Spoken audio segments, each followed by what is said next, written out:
베드로 전서를 보고 있는데요. 저는 뭐 이번에 베드로전서 많이 봤죠. 뭐 짧고. 그런데 이번에 이렇게 베드로 전서를 묵상하고 또 연구하는 것이 예전에는 전혀 없던 것들을 많이 경험하게 됐습니다. 너무너무 복음서다. 너무 직설적으로 복음서다라는 그런 생각을 하고요.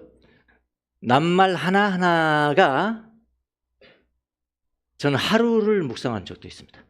낱말 하나에 이게 무슨 뜻일까? 왜 여기에 쓰여 있을까? 근데 다 그 의미가 있는 거예요. 그래서 베드로 전서를 우리가 나그네 교회, 나그네 영성을 위해서 선택을 했지만은 정말 주님께서 정해준 그런 성경이다라는 것을 지금도 마음이 굳게 믿고 있습니다. 뭐랄까, 해피하다 할까? 성경을 묵상하는데 그리스도인들의 가장 중요한 특징이 무엇일까요? 돈을 많이 갖는 것일까요? 부자 되는 거? 뭐 좋을 수 있지만은 예수님은 또 가난한 자가 복이 있나니 그랬잖아요. 그렇게 가장 중요한 것 같지는 않아. 예. 힘은 어떨까요? 힘.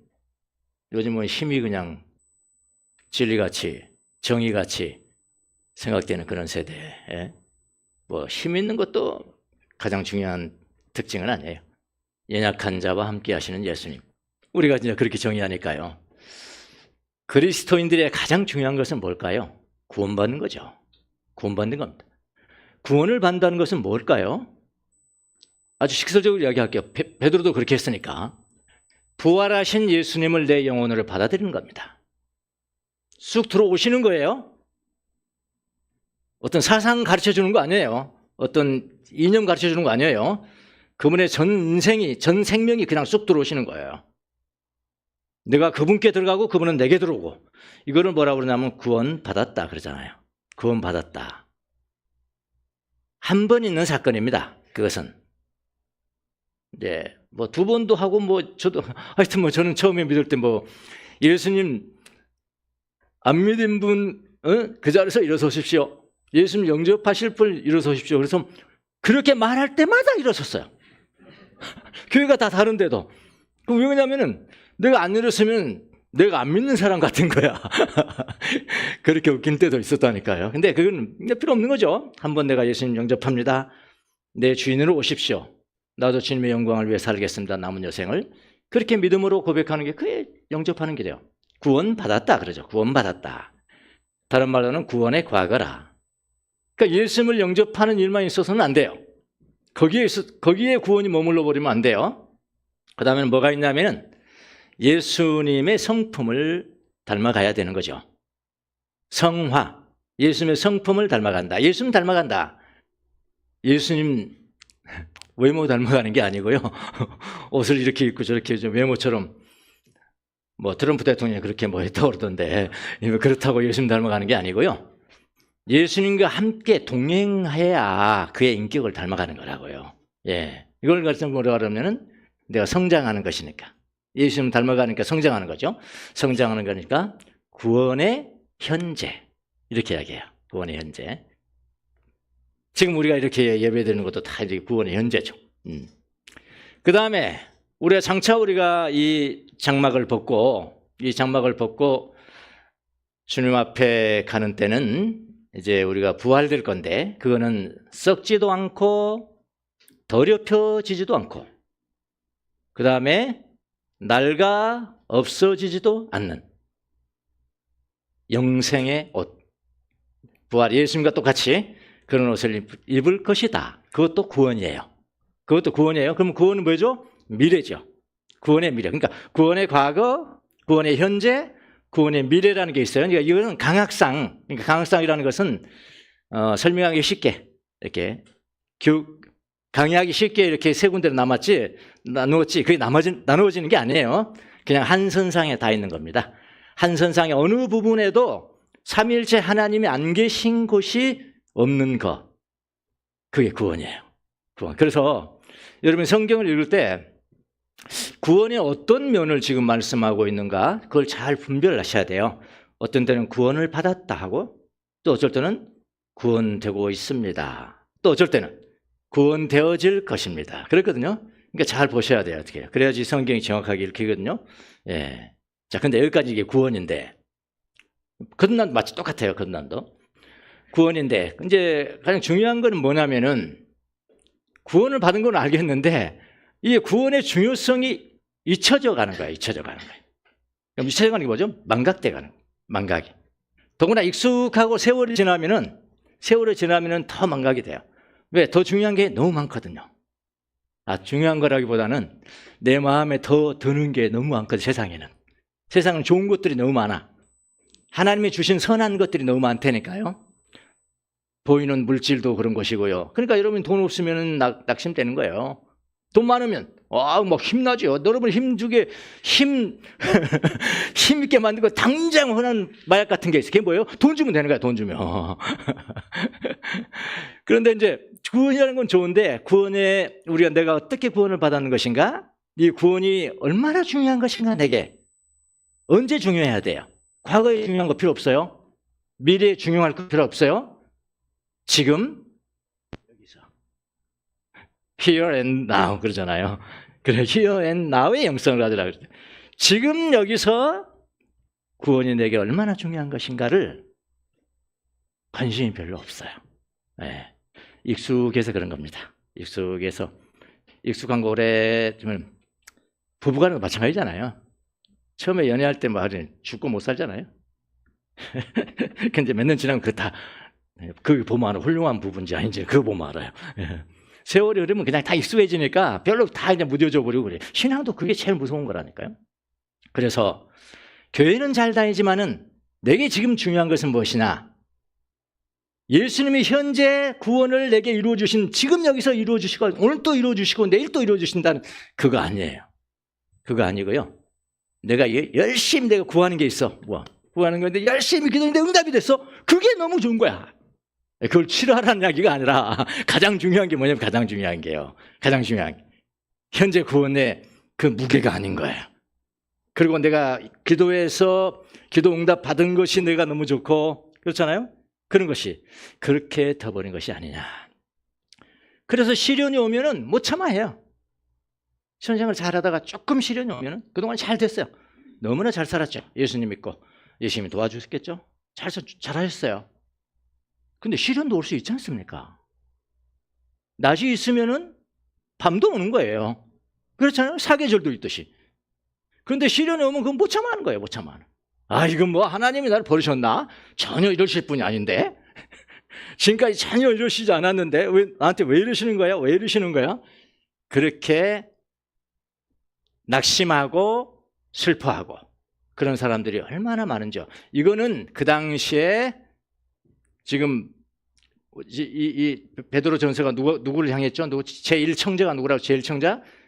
나그네 사람들. 터키 지역에 있는 나그네요. 그 사람 다 이민자들이에요. 이민자들. 다 거기 여기저기 흩어 있지만 다 이민자, 다 마이너리티예요. 소수 사람들이라고 이게 다. 그분들에게도 믿음 때문에 피해서 그 지역을 갔는데 왜 시련이 없겠어요? 거기서 살아낸 자체가 시련이죠. 소수인종으로 무시당하죠. 고립되죠. 그런 것들이 얼마나 많았겠어요. 그래서 그걸 뭐라고 그랬어요? 시련 때문에 슬퍼했다 그러죠. 시련 때문에 언제? 지금 슬퍼하고 있는 거예요. 베드로는 이 사람들 향해서 지금 편지를 쓴 거거든요. 이 사람들을 위로해줘. 뭘로 위로할까? 근데 시련이 당하고 어려움 당하면 거기에만 몰입하게 돼요. 또요. 거기 몰입하면 몰입할수록 또 빠져들어가는 거예요. 나는 시련받는 사람 빠져들어가는 거예요. 근데 조금 한 걸음 뒤로 물러서서 이거 보면은 크게 보일 수도 있는데 시련이 꼭 내가 하나님 앞에 축복받지 못해서 그런 것이 아니고 나의 영혼을 정결케 하고 그 순간을 통해서 연단된 믿음을 갖게 하고 그리고 거룩해 예수님을 닮아가게 하는 수단으로 사용하실 거야. 이렇게 좀 생각하면 그래도 좀 괜찮잖아요. 모든 게 생각이잖아요. 생각. 죄도 어디서 나와요? 그 악한 생각에서 나오는 거거든요. 축복, 행복이 어디서 나와요? 좋은 생각에서 나오는 거거든요. 생각을 그렇게만 가지면 되는데 그 나그네 교인들도 그렇게 했단 말이에요. 그래서 베드로는 이걸 어떻게 할까 하면 생각이 더 있는 겁니다. 구원이라는 문제를 싹 드러냈어요. 아까 우리가 오늘 10절부터 읽었죠. 9절에도 구원, 믿음으로 영원의 구원을 받았나니. 그러거든요. 이 구원은 그렇게 나가거든요. 그러니까 시련이라는 것을 너무 함몰되지 말고 네가 지금 받은 구원이 무엇인가를 한번 생각해 봐라. 그런 이야기예요. 시선을 단대로 싹 돌리는 거죠. 그게 힘이 되는 거예요. 내가 받은 구원이 훨씬 더 영광의 무게가 크다면은, 구원의 영광의 무게가 크다면은 그 시련은 작아지는 겁니다. 그럴 수밖에 없어요. 여러분이 받은 시련이 엄청 큽니까? 지금 구원받은 영광이 사라진 거예요. 그래도 예수 믿는데요? 예수는 안 믿는다는 이야기 안 했거든요. 지금이야죠. 지금 어떻게 그 영광이 살아있느냐 말이죠. 살짝 구원의 영광을 이리 들이내면서 이 사람들 위로를 하고 있는 거예요. 그런데 베드로는 어떤 방법을 택했느냐? 오늘 본문은 어떤 방법을 택했냐면은 구원의 역사, 우리가 예수님을 선포받고 구원받은 이런 사람들인데 그 나에게까지 예수님이 전파돼가지고 내가 예수님을 영접한 그 역사를 한번 봐봐라. 역사를 한번 봐봐라. 그러면은 하나님이 너에게 예수 그리스도를 너에게 오게까지 하는 그 어떤 그 기간이라든지 이 노고라든지 이런 모든 것이 이런 엄청난 계획이 있었던 거다. 그런 이야기예요. 그러면서 너가 지금 받은 구원이 너에게 어떤 것이냐, 무엇이냐, 놀라운 것이냐, 사소한 것이냐. 사소한 것이라면은 시련이 클 거고, 이게 놀라운 것이라면은 시련은 작아질 것이다. 그런 이야기예요. 그 마라톤이잖아요, 마라톤. 1등 갔습니다. 1등. 지금 죽을 지경이니까 아닙니까? 마지막 막 이제 한 몇 킬로 남겨놓고는 진짜 죽을 지경입니다. 근데 스타디움에 딱 들어왔어요. 피니시 라인이 딱 보이는 거야, 이게. 자기가 1등이야. 제일 힘든 사람이 그 사람이에요. 그렇잖아요. 마지막에 보는데. 그런데 그렇게 힘든 것을 보고 계속 경주할 수 있는 것은 앞에 마지막 라인이 보여. 내가 딱 들어가면 1등이에요. 금메달이라니까. 이게 보인다니까. 여기 지금 영광이 보이는 거예요. 그래, 시련이 그걸 이기고 그냥 가지 않습니까? 마치 그와 같은 거 아닙니까? 네. 그러면서 이 구원의 역사를, 특별히 구원의 역사를 한 4층짜리 건물을 소개하듯이 그렇게 지금 베드로가 소개를 하고 있는 거다. 첫 번째 층 한번 볼까? 첫 번째 10층입니다. 10절입니다. 4층짜리인데 10절입니다. 10절. 자, 너가 받은 구원이 맞지? 여러분, 그 나그네 교인의 입장에서 생각을 하셔야 돼. 내가 지금 터키 소아시아 지역에 있는 나그네다. 나는 이민자다. 소수로 되다. 얼굴이 다 다르게 생겼다. 저도 유학을 해봐서 알아요. 그 소수 이민자들의 서러움을. 소수 이민자들은 어디서부터 한꺼풀 짚고 들어가느냐? 얼굴 생김새부터야. 그래도 어떤 사람은 그냥 머리를 노란 머리 그 염색도 해보는데 그렇다고 미국 사람 됩니까? 그렇잖아요. 영어도 아무리 하더라도 그 네이티브 스피커에 안 나오잖아요. 예, 서러운 거예요, 떨어지는 거예요. 똑같아요. 이 사람. 예. 자, 이 사람들이 지금 편지를 받았다 생각하시면 돼. 실은 당하고 있고 이렇게 열등감 느끼고 있는데. 첫 번째 층입니다. 예언자들이 이 구원, 그 아까 제가 설명한 구원입니다. 예수 그리스도가 너의 심령까지 온 것이 어떤 역사를 가진지는 아냐. 이 구원을 예언자들이 이 구원을 추구하고 연구하였으며 그들은 여러분이 받을 은혜를 구원 복음이죠. 예언하였습니다. 첫 번째는 예언자들이 그 구원을 추구하고 연구. 저는 사실은 예언서를 많이 해요. 이사야서니 예레미야서니 다 예언서잖아요. 그럴 때 이 사람들은 가만히 앉아있는데 침묵하고 있는데 하늘이 열리고 소리가 그냥 팍 들려서 막 저었을 거야. 나 그런 줄 알았어요. 그런 줄 알았는데 여기 보니까 그거 전혀 아니죠. 연구했답니다, 여러분. 추구하고 연구했다는 이 헬라의 원뜻은 뭐냐면요, 고고학자이죠. 고고학자들이 땅을 파가지고 그 부추로 막 이렇게 하고 뭐죠? 캐는 거 있잖아요. 유물들 캘 때 하는 그걸 말합니다. 어부들이 말이죠. 어부들이 바다 끝에 고기를 잡기 위해서 샅샅이 뒤지는 그게 추구입니다. 추구하고 연구. 그 정도로 했다. 일평생 했다. 일평생 노력하고 했다. 연구하였으며 그들은 여러분이 받을 은혜를 예언하였습니다. 그럼 예수님 본 적이 없어요. 그런데도 예수님을 예언하는 거예요. 그분이 이렇게 생겼습니다. 이런 일을 하실 겁니다. 언제 올지도 몰라요. 자기들을 위해서 오지 않는 것은 확실히 알아. 그분은, 그 메시아는 나를 위해서 오시지 않습니다. 근데 언젠가는 오십니다. 근데 그분을 그렇게 내가 예언하고 선전하고 하는 것이 나의 사명입니다. 나는 이 일을 위해서 죽을 것입니다. 순교당한 거죠. 그래. 대표적인 사람 한번 들어볼까요? 이사야잖아요. 이사야가 그러니까 기원전 700년의 사람입니다. 그러니까 예수님께서 오시기 700년 전에 예언하는 사람이에요. 예언한 사람. 너무 예수님을 정확하게 예언해서 제가 이거를 하나를 예를 들었습니다. 예언자들 다 줄 필요는 없어요. 뭐라고 예언했냐면은 여기 보세요. 그는 메시아는 보지도 않았어요. 그런데 이렇게 할 수 있어요. 연구했기 때문에 추구했고 그는 실로 우리가 받아야 될 고통을 대신 받고 이거 그대로 뭐 천사가 와서 알려준 거 아닙니다. 그런 사람도 있겠지만 그렇지 않을 수도 있어요. 연구해서 알았어요. 우리가 겪어야 할 슬픔을 대신 겪었다. 누가? 메시아가.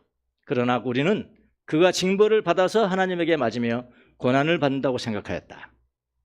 그러나 그가 찔린 것은 우리의 허물 때문이고 너무 정확하지 않습니까? 지금 예수님 보지도 않은 사람들이 그가 상처를 받은 것은 우리의 악함 때문이다. 그가 징계를 받음으로써 우리가 평화를 누리고 그가 매를 맞음으로써 우리의 병이 나았다. 정확하게 복음과 은혜를 추구하고 연구해서 안에서 전했다는 거예요. 자, 이거 예언하고 이사야는 톱으로 몸을 베서 유대 왕이 이거 예언했다고 그래가지고 톱으로 몸을 베서 죽입니다. 이사야를. 그래도 그분들이 순교하고자 한 것이니까 마땅히 가야 될 길하고 뭐 죽음을 그냥 받는 겁니다. 이게 예언자예요.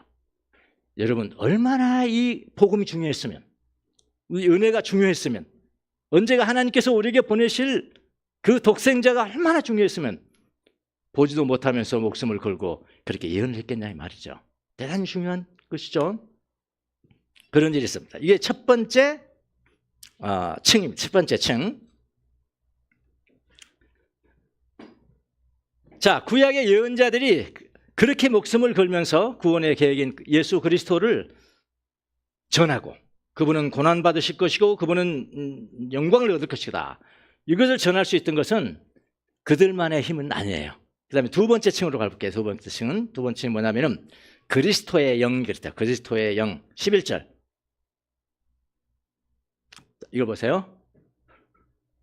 그들은 예언자거든요. 예언자. 누구에게 그리고 어느 때 이런 일이 일어날 것인지를 연구하였습니다. 그런 거죠. 예. 근데 자기들은 아니라고 그랬어요. 자기들은 아니라. 여기 보세요. 그 다음에 첫 번째는 예언자층이 있고요. 그 다음에는 그들 속에 계신 그리스도의 영이 있네요. 그리스도의 영. 그리스도의 영이 그들에게 그리스도의 고난과 그 뒤에 올 영광을 미리 알려주었습니다. 여기 그리스도 영은 뭘까요? 성령은 오순절 때 오셨잖아요. 성령은 오순절 때 오신 거 아니에요? 오순절 마가의 다락방에 성령이 오셨잖아요. 그렇잖아요? 그런데 여기 그리스도 영이에요. 그럼 구약에도 성령이 이렇게 역사하셨나? 그럼 뭐야? 신약에서 역사하는 성령은 뭐야 또? 그렇게 이제 의문점이 있잖아요. 이제 결론적으로 말하면은 여기에 그리스도의 영과 오순절 마가의 다락방에 내린 그 성령, 그 성령은 본질적으로 동일합니다. 동일하지만은 어떤 기능적인 면, 그 다음에 역할을 어떻게 하느냐, 무슨 역할을 하느냐, 역사하는 방법이 이 그리스도의 영과 오순절 날아온 성령과는 차이가 있어요. 어떻게 차이가 있냐면은 여기 그리스도의 영은요, 그러니까 임시적이요. 임시로 온 거예요. 임시로. 임시적이고 그 다음에 뭐냐면은 특별한 사명이 있어요. 그게 무슨 사명이냐? 어떻게 역사하느냐? 예언을 불러일으키는 영이란 말이죠. 무슨 말이겠습니까? 예. 예언을 불러일으키는 영. 그런데 오순절 성령은 반드시 예언을 일으키고, 여러분 성령 받았는데 반드시 예언합니까? 아니잖아요. 그분은 그냥 영원히 함께 계시고 교회와 영원히 함께 계시고 예수 믿는 사람들과 영원히 함께 계시고 나를 위로하시고 슬플 때 만져주시고 그런 역할도 하시잖아요. 그런데 그 구약의 그리스도 영은 뭐만 한다고요? 예언을 불러일으키는 그러니까 역사하심이 다르다. 무슨 말인지 아시겠죠? 사명 중심적이다. 그렇게 이해를 하시면 됩니다. 여러분, 구원이라는 게 얼마나 귀중하면 성령을 임시라도 미리 보내신 거예요. 그러니까 이건 몇백 년 전이에요. 만약 이사야 경우는 벌써 700년 전 아닙니까? 700 몇십 년 전에 임시로 성령을 임시로 했다는 표현이 좀 어떤지는 모르겠지만은 어쨌든 간에 보내서 구원의 은혜를 그다음에 예언하게 했을까요? 그 중요성을 아시라 이 말이에요. 예. 그러니까 하나님께서 세우신 구원의 스케줄이 얼마나 중요하면은 성령을 이렇게라도 보내서 예언자들 안에 거하게 하셨겠습니까? 이렇게 되죠. 이게 두 번째 층이고요. 역사를 한번 보시면 둘러보시라고 베드로가 이렇게 적은 겁니다. 그다음에 세 번째 층은 세월이 또 흘렀어요. 이사야를 본다면 700년이 흘렀는데 그리스도가 오신 겁니다. 드디어 오시고 십자가에 못 박혀 죽으시고 부활하시고 승천하셨어요. 그리고 예수님의 약속과 더불어 오순절이 되었어요. 그때 성령을 보내십니다. 성령을 모든 성도들이 받았습니다. 제자들이 다 받았습니다. 사도들도 받았습니다. 그리고 이 사도들이 복음을 전하기 시작하는데 성령을 힘입어서 복음을 전하는 그 사도들이 전한 복음이 바로 너희들이 지금 가지고 있는 복음이다. 그런 이야기예요. 이 말씀. 그러니까 하늘로부터 보내심을 받은 성령을 힘입어서 복음을 전한 자들이다. 이 세 번째 층입니다. 이제는 그 복음을 그들이 전했습니다. 지금은 예언자들은 예언을 했고요. 그리스도의 영은 일을 했잖아요. 성령은 또 일을 했잖아요. 성령께서 그것을 완수시킨 거죠. 그러니까 삼위일체 전체가 움직여 준비한 것이 뭐냐? 그게 구원이라 이 말입니다. 구원의 복음, 은혜의 복음. 예. 자, 요 세 번째 층이고요. 그 다음에 네 번째 층이 있어요. 마지막에 네 번째 층은 뭐냐면은 하나님뿐만 아니라 구원의 아름다움을 이렇게 사모하는 영들이 있었어요. 구원의 아름다움을 사모를 한다. 아름다움. 그 존재가 뭘까요? 천사들입니다. 그래서 오늘 제목이 뭐죠? 천사도 애타게 사모하는 구원. 그랬어요. 예. 천사도 애타게 사모하는 구원. 예. 천사들이 뭐라고 그러냐면은 천사들이 들여다보고 있다. 예. 보니까 이 일들은 뭐죠? 구원의 과정들, 구원의 역사들, 지금 우리가 하는 일들이에요. 예수 믿고 난 다음에 우리가 어떻게 변해서 무슨 일을 하고 이거 다 이 일들, 복음에 관한 그런 일들을 천사들도 보고 싶어 합니다. 보고 싶어 한다는 헬라어를 보니까 이게 파라쿱사이, 이건 정확한 뜻은 몸을 굽으려 면밀하게 본다는 뜻. 다른 성경은 어떻게 번역을 했을까요? 천사도 흠모한다. 천사도 흠모한다. 뭘 흠모할까요? 어떻게 예수님이 저들에게 도달했을까? 그들은 믿어본 적이 없고 천사가 믿습니까? 예수님을? 예수님이 종이죠. 불인종은 천사가 예수를 믿는 데는 없어요. 예수 믿는 천사? 그건 없어요. 그건 타락한 천사냐? 그냥 천사나 뿐이지. 그렇지 않습니까? 그런데 그 천사들이 그 구원이 얼마나 귀중했으면 그 구원받는 사람들을 이렇게 막 애타게 사모하면서 막 지켜본다는 거예요. 천사들이 지켜본다 하니까 생각나는 게 있습니다. 제가 처음 초신자 때 이제 막 복음으로 이제 기쁨이 넘칠 때 있잖아요. 그럴 때 제일 하여튼 내가 사모하고 또 내가 좀 존경하고 감히 범접해서 함부로 할 수 없는 사람이 딱 한 사람이 있는데 그게 누굽니까? 담임 목사님입니다. 담임 목사님은 천사 이상이에요. 저는 그렇게 봤어요. 제가 지방에 근무하는데 담임 목사님이 오신 거예요. 그래서 담임 목사님이 목욕탕을 가져요. 저하고 단둘이 목욕탕 갔습니다. 빨가봤고 제가 목사님 등어리를 때리러 가셨습니다. 그게 얼마나 기쁘던지. 내가 담임 목사님한테 이렇게 봉사한 거야. 내가 그런 사람이야.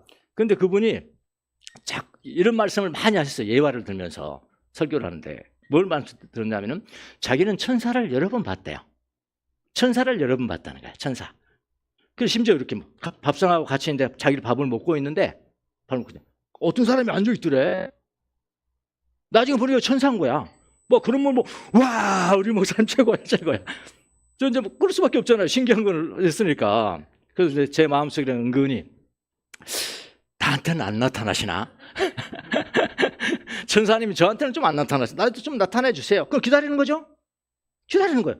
이렇게 천사를 기다린다는 것은 내가 천사보다 훨씬 못하다는 거죠? 제가 천사 위에 있으면 왜 내가 기다립니까? 자기가 와야지, 자기가. 그렇잖아요. 근데 뭐 저한테는 안 나타나더라고. 사실 기다렸습니다, 그런데. 저도 나름대로 신앙생활 열심히 했으니까요. 하나님, 그 목사님한테는 10번 나타나시면 저한테는 한 번은 나타나실 수 있지 않습니까? 그런데 안 나타나시더라고요. 근데 나중에 제가 한 결과는 그분이 과장했을 것이다. 결론은. 여러분, 천사 기다릴 필요 없습니다. 여러분 곁에 있어요. 여러분이 예수님을 존경하고 예수님을 따르고 예수님을 순종하고 예수님을 충만하고 지금이야 지금 충만하고 막 그 찬양하고 할 때 누가 지금 보고 있다고요? 천사가 보고 있다. 흠모한다. 우리가 예뻐서 본 게 아니고요. 우리가 예수님을 모시고 있으니까요. 예수님을 모시고 있으니까 천사가 보고 있다. 근데 제가 왜 기다립니까 그걸 좀. 이 복음이 이런 것이다. 이런 이야기 아닙니까? 자, 그러면은 왜 베드로가 이런 이야기를 하는가 지금? 좀 신기한 이야기잖아요. 바울은 이런 식으로 변증 안 했거든요. 베드로만 이렇게 변증한 겁니다. 역사적인. 너에게 구원이 다가온 그런 역사를 한번 바라봐라. 그 많은 예언자들이 말이야. 예언자들이 예언을 했고 그것도 부족하니까 임시로 성령 그리스도의 영을 보내서 예언하게 만들었고 성령 받은 사도들을 보냈고 그 다음에 최고 이 정점이라는 것 맞지. 너희들이 그렇게 사모하는 천사들이 흠모하면서 너를 쳐다보고 있다. 너희가 지금 시련 때문에 잠시 슬퍼할 수는 있지만은 내가 얻은 구원이 무엇인가를 생각한다면 그게 그 구원의 기쁨, 구원의 영광에 내가 온전히 붙들린다면은 천사도 흠모하는 그런 사람이라면은 그 시련이 대수겠나? 아까 기도 열심히 기도 열심히 해라 찬양했잖아요. 그러면 뭐 할 것이다? 역전시킬 것이다. 그러면 그때 또 팍팍 돌아가더라고 또. 역전된다는 게 무엇이겠다. 다 된다는 거구나. 제 생각은 아니야. 역전되는 건 말이요. 두 가지가 있는 거야. 달리다가 달리가다가 막 1, 2, 3 하잖아요. 그다음 뒤돌아! 그대로 그냥 하면 저 꼴등이죠. 그런 거잖아요. 그러니까 상황이 바뀌는 것도 역전이지만은 내가 바뀌는 것도 역전이란 말이에요. 나 그런 시련 괜찮아. 있어도 괜찮아. 그 시련이 나를 돕는 도구가 된다면 괜찮아. 나 괜찮아. 그럼 내가 역전되는 거잖아요. 그것도 역전이잖아요. 이해하시는? 아니 제가 이 말은 베드로가 왜 이런 이야기를 했냐 말이야. 그게 중요하잖아요. 하나님, 그래 알아요. 예언자들 알아요. 예언자들 그리스도 영 알고요. 사도들 성령으로 알고요. 천사가 흠모하는 거 다 안다고요. 왜 했어요? 왜 이 말을 통해서 오늘 성도들에게 무슨 이야기 하려고 그러십니까? 무슨 말씀하시려고 그럽니까? 여러분이 품고는 예수 그리스도가 지금 살아계신다면 지금이야 지금. 과거 아니에요. 과거 아니고. 미래도 아니고요. 지금 구원받은 그 영광이 충만하다면은 어떤 시련도 이기는 것이다. 터키에 있는 그 나그네 성도들이 그렇다. 흔들리기 쉬운 나그네 성도들이 흔들리지 아니하는 것은 너희들이 지금 가지고 있는 복음의 영광에 붙잡혔기 때문에 그런 것이다. 지금 이거 이야기하려고 베드로가 그런 거 아니겠습니까? 그렇잖아요. 그들이 사회 속에서 무시받고 고립되고 힘없고 숫자도 적잖아요. 마이너리티예요. 소수죠. 숫자도 적고 외롭고 손해도 보고 살면서 베드로는 살고 있는데 베드로는 이렇게 이야기를 합니다. 너희는 천사들도 바라보는 구원의 주인공이다. 맞죠? 천사들도 흠모하는 구원의 주인공이다. 예언자들이 평생을 바쳐서 기다린 은혜의 정점에 바로 너가 있는 거야. 이거를 기억해야 된다. 성경의 이 배열도 보면 딱 맞아요. 그게 실현과 구원을 해죠. 구원의 강조. 구원은 이상한데 아주 베드로만 하는 거예요. 이거요. 예언자들이 그렇게 하고 골세 영이 그렇게 하고 그렇게 합니다. 예언자와 사도와 성령과 천사들이 주목한 바로 그 구원. 오늘 우리의 삶을 흔들림 없이 없는 삶으로 만들 것이다. 베드로의 메시지입니다. 메인 아이디어예요. 메시지입니다. 구원의 깊이를 깨달을 때 우리는 흔들리지 않는 나그네로 살아갑니다. 여러분 그렇게 사십시오. 이렇게 하는 거죠. 여러분은 지금 시련 앞에서 작아 보이지만 하늘의 천사들은 너를 보면서 부러워한다. 부러워한다. 왜냐하면 너에게 구원이 있기 때문에. 왜냐하면 너의 가슴 속에, 너의 피부 속에 모든 곳에 예수 그리스도가 스며들어 있기 때문에. 구원의 무게와 영광을 온몸으로 느끼면서 살아가라.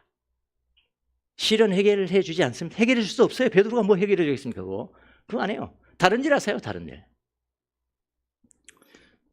다빈치 화가 아시죠? 다빈치가 최후의 만찬을 그렸답니다. 그랬죠? 지금이 우리가 보는 그런 건 아닙니다. 아닌 건 확실합니다. 왜냐하면 다 그리고 나왔는데 제자가 이야기했대. 제자가.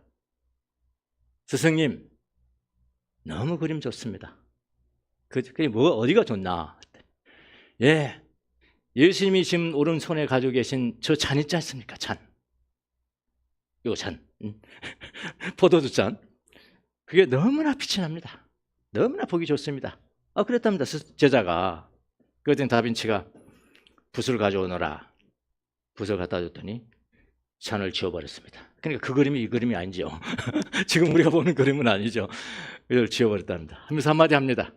이 그림을 보면서 그들의 시선이 예수 그리스도에 가 있지 않고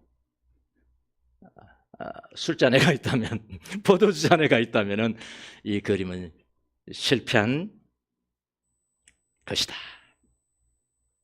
구원의 영광을 다시 바라봐라. 이런 이야기, 지어낸 이야기인지 모르겠지만 저도 이런 이야기가 전해오고 있습니다. 구원, 우리가 받은 구원,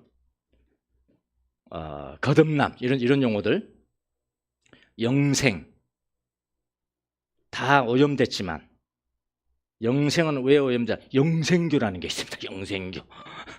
그들이 또 오염시켜버렸죠. 구원이라는 용어는 구원파가 있습니다. 그들이 또 오염죠. 거듭남의 비밀, 그것도 구원파입니다. 구원파. 다 오염시켜서 우리가 쓰기가 참 죄송한데 그래도 좀 찾아야 되겠어요. 내가 구원받은 거, 내가 거듭난 거 새로운 생명을 얻었다는 거거든요. 다시 태어났다는 거거든, 내가.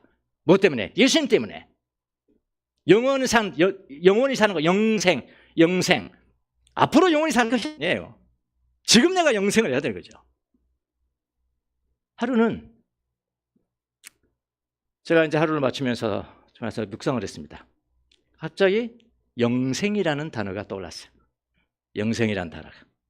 그래서, 영생하니까 영생교부터 생각나더라고요. 이러면 안 되는데, 영생. 하는데요. 제 마음속에 움직임을 제가 포착을 했습니다. 그것이 뭔지 아십니까? 영생 그러는데 너무 낯선 거예요. 영생이란 단어가. 멀리 다른 나라의 말 같아. 다른 나라의 말 같고 나하고는 전혀 관계없는 그런 용어로 내게 비춰졌어요.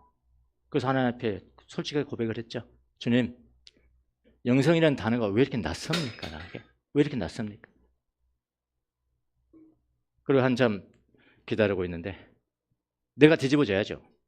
역전은 두 가지라니까. 저쪽이 뒤집어지는 내가 뒤집어지는지 내가 뒤집어지는데 내가 얼마나 세속적으로 살았으면 세속적으로 살고 게으르고 나태하고 낙심하고 세상을 염려하고 근심하고 그런 주제들이 너무나 크기 때문에 하나님께서 나를 보실 때는 영생이라는 주제는 가장 중요한 것인데 언제? 미래가 아니에요. 지금이에요. 지금 중요한 게 영생이에요. 너가 지금 영생이야 미래도 영생하는 거예요. 그 영생이라는 단어가 낯선다는 것은 내 것이 아니라는 얘기거든. 내 것이 아니라는 거지. 온전히 내 것이 아니라는 거거든. 그걸 깨닫고 눈물이 나더라고요 괜히. 그래서 하나님 회개를 했습니다. 하나님 회개하고. 그때 이제 묵상한 말씀이 너의 믿음과 여러분의 믿음과 베드로전서입니다. 여러분의 믿음과 소망이 여러분의 믿음과 소망이 예수 그리스도 안에 있느니라 그랬거든요. 그래서 좀 이게 무슨 말인가 찾아봤어요. 그랬더니 정확하지 않을 때는 헬라어로 가야 돼요. 헬라어로 봤더니 N이 아니에요. 에이스예요. 에이스. 에이스와 N과는 다릅니다. N이라는 것은 인이라는 거거든요. 몸 안에 있는 상태죠. 인투, 에이스 인투지. 인투는 이건 가는 동작이에요. 동작. 그러니까 매일매일 내 삶 가운데서 내 믿음과 소망이 그리스도 안에 그냥 계속 들어가는 거예요. 계속 움직이는 거예요. 쉽게 말하면 움직이는 역동성. 신앙의 역동성, 소망의 역동성, 내 생각의 역동성, 나의 모든 삶, 내 움직임의 모든 것이 어디에 있냐 말이에요. 어디로 지금 움직이고 있냐 말이에요. 예수 그리스도 안으로 움직이는 그 삶. 이것이 영생과 내가 친해지는 거구나. 영생이라는 단어가 낯설지 않고 나와 친해지는 삶이구나. 요즘은 좀 상태가 괜찮습니다. 그렇게 회개하거나 하니까 회개하는 감참. 여러분에게 던질게요. 여러분은 시련이 올 때 어떻게 생각을 하십니까? 슬픔이 올 때 어떻게 생각하세요? 역전하시라면 역전. 우리가 변해야 됩니다. 그게 뭐냐면 가장 중요한 것은 그리스도인이라는 것은 예수 그리스도가 내 속으로 들어오셔서 내가 구원받은 것이고 내 죄가 죄사함 받은 것이고 내가 영생을 얻게 되는 거예요. 그 주제잖아요. 그 주제보다 더 중요한 게 있어요? 그럼 너 신앙이 잘못됐다는 거예요. 아니 신앙인으로서 뭐 갑부도 될 수 있고 뭐 신앙인으로서 대통령 될 수 있지만은 하나님께서 보시기에 가장 아름다운 삶과 좋은 삶을 사는 사람하고는 다를 수 있어요. 분명히 이야기합니다. 그래서 저는 누구도 어려워하지 않아요. 정말 구원이 지금 가장 빛난다면은 지금 여기서가 가장 빛난다면은 제일 먼저 찾아오는 게 뭔지 아십니까? 부러운 게 없어. 부러운 게. 두려운 게 없어. 두려운 게. 대통령 무섭겠어? 안 무섭겠어? 안 무섭죠. 두려운 게 아닙니다. 두려운 존재도 아니고 무서운 존재도 아니고 부러운 존재도 아니라요. 여러분 어떻습니까? 예수 그리스도로 말미암아 부러움도 없고 두려움도 없고 다른 거 좋아하는 그런 것으로부터 벗어나는 그런 성도들이 되시기를 예수님 이름으로 축원합니다. 시험편 배하죠.